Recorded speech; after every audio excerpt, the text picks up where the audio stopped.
नमस्कार, एवन उत्तराखंड देख रहे हैं आप सभी और आपके साथ हूं मैं जयती मिश्रा। बुलेटिन की शुरुआत करेंगे इस वक्त के हेडलाइंस के साथ। होली के बाद होगी उत्तराखंड में नए मुख्यमंत्री की घोषणा। 19 मार्च को देहरादून में बीजेपी के नए विधायकों की बैठक, तो धामी के लिए 4 विधायक सीट छोड़ने को तैयार।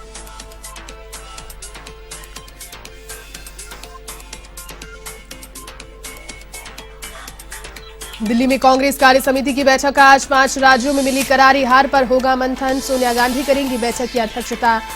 उत्तराखंड के कई नेता भी होंगे शामिल।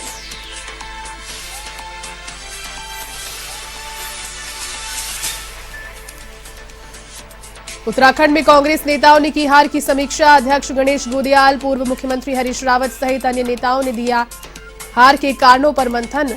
कहा फिर से खड़ी होगी कांग्रेस।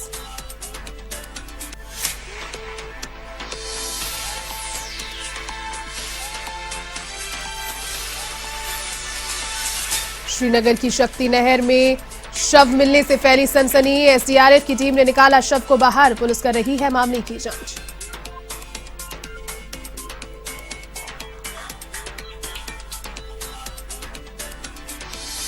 उत्तराखंड में कोरोना संक्रमण को लेकर राहत। तीसरी लहर में एक दिन में सबसे कम मामले। 24 घंटे में 19 संक्रमित मिले, कोई मौत नहीं।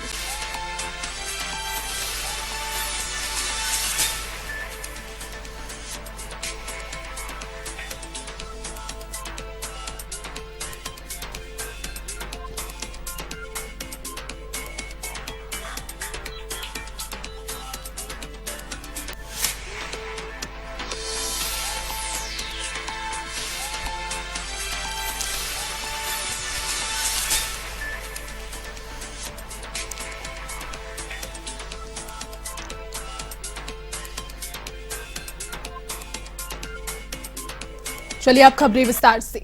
भारतीय जनता पार्टी होली के बाद उत्तराखंड में मुख्यमंत्री के नाम का ऐलान कर सकती है। 19 मार्च को देहरादून में बीजेपी के नए विधायकों की बैठक होगी, जिसमें मुख्यमंत्री पद के लिए धन सिंह रावत और सतपाल महाराज का नाम सबसे आगे रहने वाले विधायकों में हो सकता है। इसके अलावा बीजेपी अजय भट्ट के नाम पर भी विचार कर सकती है। भट्ट केंद्र की मोदी सरकार में रक्षा और पर्यटन मंत्रालय के राज्य मंत्री हैं। दरअसल 70 सीटों वाली उत्तराखंड विधानसभा में बीजेपी ने 47 सीटें जीतकर स्पष्ट बहुमत हासिल किया है, जबकि इस राज्य में लगातार दूसरी बार कोई पार्टी वापसी नहीं कर पाई। हालांकि मौजूदा मुख्यमंत्री के चुनाव हारने के बाद पार्टी में अब इस पद के लिए कई नामों पर चर्चा हो रही है। केंद्रीय आलाकमान होली के बाद देहरादून में पर्यवेक्षक भेजकर रायशुमारी करवाएगा और उसी के आधार पर नए नामों का ऐलान करेगा। गौरतलब है कि उत्तराखंड विधानसभा चुनाव में 2/3 बहुमत हासिल करने के बाद भी सरकार के गठन और मुख्यमंत्री के नाम को तय करने के लिए भाजपा में कशमकश जारी है, लेकिन कार्यवाहक मुख्यमंत्री पुष्कर सिंह धामी की दावेदारी प्रबल बताई जा रही है। चंपावत विधायक, जागेश्वर विधायक मोहन सिंह नेहरा, रुड़की विधायक प्रदीप बत्रा और खानपुर विधायक उमेश शर्मा धामी के लिए अपनी विधायक की सीट छोड़ने के लिए तैयार है। इसके अलावा धामी मंत्रिमंडल के सहयोगी रहे गणेश जोशी और अरविंद पांडे ने भी बतौर मुख्यमंत्री धामी को समर्थन की घोषणा की है। फिलहाल गेंद भाजपा आलाकमान के पाले में है।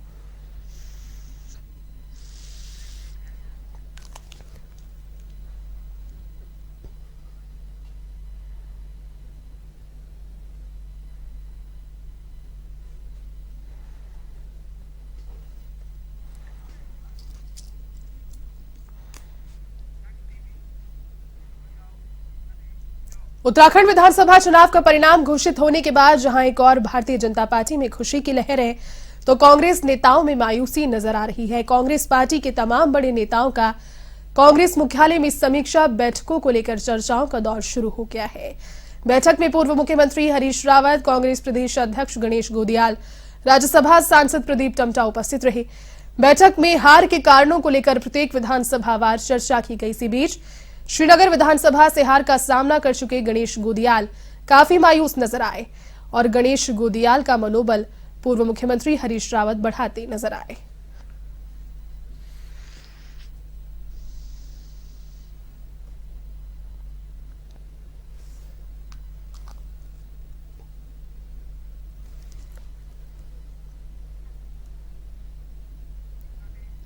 तो वहीं हार के बाद देहरादून में कांग्रेस प्रदेश अध्यक्ष गणेश गोदियाल ने प्रेस वार्ता की और कहा कि चुनाव हारने का बहुत दुख है और चुनावी हार को स्वीकार करता हूं। उन्होंने कहा कि जनता को किए गए वादे हम नहीं समझा पाए, लेकिन विपक्ष के रूप में कांग्रेस सदन में जनहित के मुद्दों को उठाती रहेगी।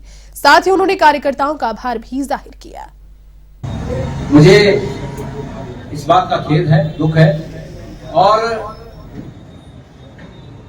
इस हेतु इस पूरी असफलता की जवाबदेही हमारे शीर्ष नेता जैसे कि आदरणीय रावत जी ने भी अपने ऊपर लिया। मैं अपने स्वयं को उनके साथ संबद्ध करते हुए मैं इस जवाबदेही को स्वीकार करता हूं कि ये मेरी भी नाकामी है। साथियों, मैं मानता हूं कि प्रदेश की जनता के सामने एक बहुत ही बेहतर विकल्प था, एक सुनहरा मौका था, जो मौका हाथ से गया।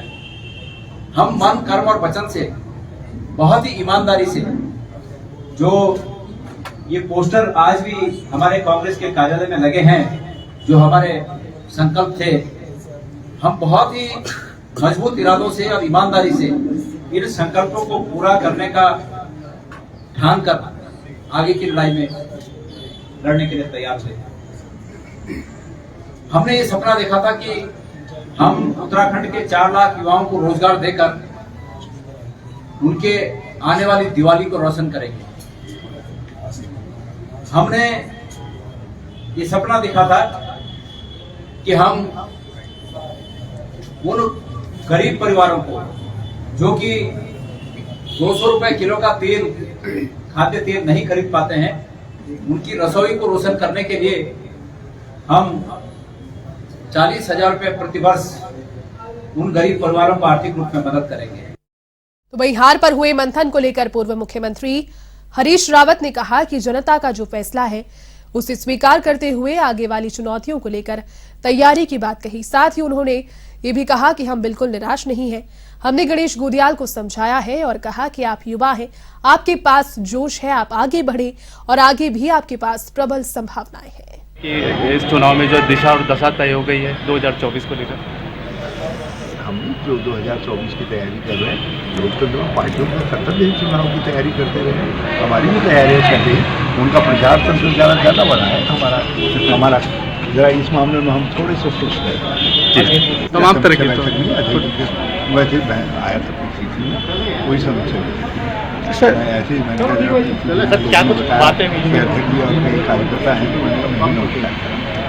सर, आपने अध्यक्ष जी को भी और कार्यकर्ताओं को भी मनोबल बढ़ा करके रखने के सियाने होने के नाते मेरा ये दायित्व है कि लोगों से मनोबल बढ़ा करके रखिए और मनोबल बढ़ा हुआ है कार्यकर्ताओं का। एक अच्छी बात यह है कि लोग खुद बहुत जोश में हैं, कह रहे नहीं ऐसा नहीं होना चाहिए, यदि हुआ है तो उसको हम बदलेंगे, तो आगे के लिए लोगों में जोश है। तो वहीं उत्तराखंड में कांग्रेस की हार के बाद राज्यसभा सांसद प्रदीप टम्टा ने हार की जिम्मेदारी लेते हुए कहा कि पार्टी अपना संघर्ष जारी रखेगी। उन्होंने कहा कि किसानों, युवाओं, महिलाओं के साथ खड़े रहेंगे, पुराने मुद्दे महंगाई और बेरोजगारी पर जागरूक जनता को करते रहेंगे। देखिए, हमारी रणनीति वही है जो मुद्दों को हमने कहा भी था, 4 धाम 4 का सवाल है रोजगार का सबसे बड़ा फर्क। ये इस राज्य में इन्होंने 5 सालों में पलायन आयोग से सारे सवालों को, उन सवालों को फिर जनता के बीच में लाएंगे और जो इन्होंने वादे उत्तराखंड की जनता से किए, चाहे मुख्यमंत्री से लगे प्रदेश के देश के प्रधानमंत्री, इंफ्रास्ट्रक्चर का सवाल हो, इस राज्य की प्रगति का सवाल हो, अभी भी है। हमारा स्पेशल कैटेगरी का स्टेटस मोदी सरकार ने हमसे छीन लिया था।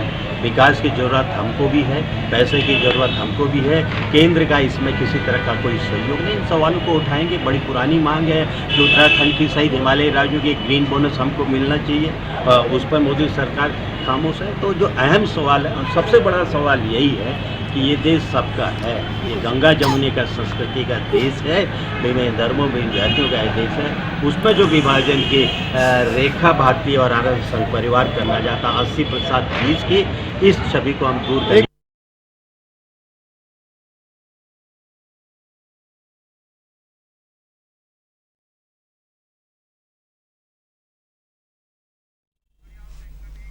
तो वहीं हाल ही में संपन्न हुए विधानसभा चुनावों में कांग्रेस पार्टी को करारी हार का सामना करना पड़ा।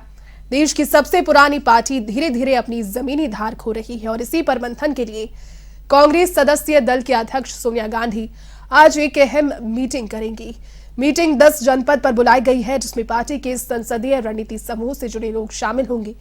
आपको बता दें कि कांग्रेस कार्यकारिणी समिति की बैठक में 5 राज्यों के विधानसभा चुनावों में मिली करारी हार पर मंत्रणा की जाएगी। इधर CWC की बैठक से पहले कांग्रेस संसदीय रणनीति समूह की बैठक आयोजित हुई, जिसमें शामिल होने के लिए कांग्रेस के नेता मल्लिकार्जुन खड़गे, आनंद शर्मा, के सुरेश और जयराम रमेश दिल्ली के 10 जनपद पहुंचे। यहां बैठक संसद के बजट सत्र के दूसरे भाग के लिए रणनीति तैयार करने के लिए बुलाई गई।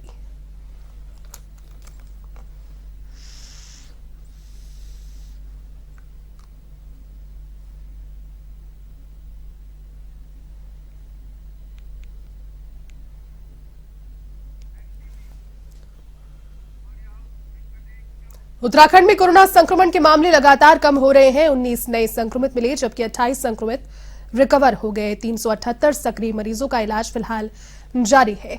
स्वास्थ्य विभाग के अनुसार 6221 सैंपल्स की जांच रिपोर्ट नेगेटिव आई।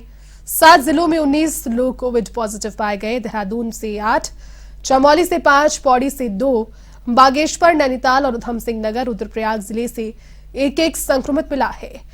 6 जिलों में कोई नया संक्रमित नहीं मिला। तीसरी लहर में कुल संक्रमितों की संख्या 91,796 हो गई है।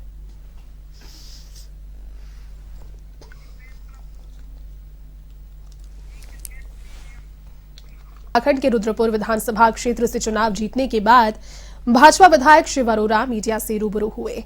इस दौरान उन्होंने रुद्रपुर विधानसभा की जनता का आभार जाहिर किया। साथ ही रुद्रपुर विधानसभा क्षेत्र में विकास का वादा भी किया।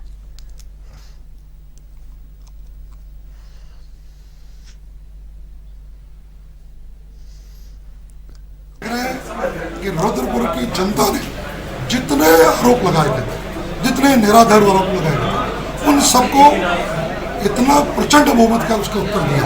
20,000 मतों से भारतीय जनता पार्टी को 60,000 से अधिक मत भारतीय जनता पार्टी के प्रत्याशी को मिल गए। ये तो छोटा जवाब है, ये मुंह पर तमाचा। इस प्रकार के नरगढ़ आरोप लगाए। और मैं तो कहता रहा हूँ, ये धर्म युद्ध था। एक तरफ हिंदुत्व के लोग थे, एक तरफ गरीबों के साथ खड़े लोग थे, एक तरफ भ्रष्टाचार के विरोधी लोग थे, एक तरफ मुस्लिम तुष्टीकरण के लोग थे, एक तरफ भ्रष्ट लोग थे। उनके बीच का चुनाव था। ये जिसे कहते हैं रामायण की तरह धर्म और अधर्म का युद्ध था। और जैसे रामलीला में होता, कुछ लोग मनोरंजन के लिए आते हैं, वो अपना टाइम पास कराते हैं, दिल लगा लेता। जो रामलीला देख रहे थे उनकी भूमिका इससे अधिक कुछ नहीं थी। रामलीला समाप्त हो गई। किसी रामलीला के बाद किसी मनोरंजन करने वाले के बारे में कोई चर्चा नहीं करता। चर्चा होती है राम और रावण की। मुझे लगता है उस मनोरंजन करने वाले की चर्चा समाप्त हो जाती है। खबर अब उत्तराखंड के श्रीनगर से, जहां पर अलकनंदा नदी में बने श्रीनगर जल विद्युत परियोजना की शक्ति नहर से एक शव मिलने से सनसनी फैल गई है। परियोजना में कार्यरत कर्मियों ने पुलिस को नहर में शव मिलने की सूचना दी। इस घटना की सूचना पाकर पुलिस मौके पर पहुंची और SDRF की टीम ने शव को बाहर निकाला, लेकिन अभी तक शव की शिनाख्त नहीं हो पाई है। फिलहाल पूरे मामले में जांच जारी है।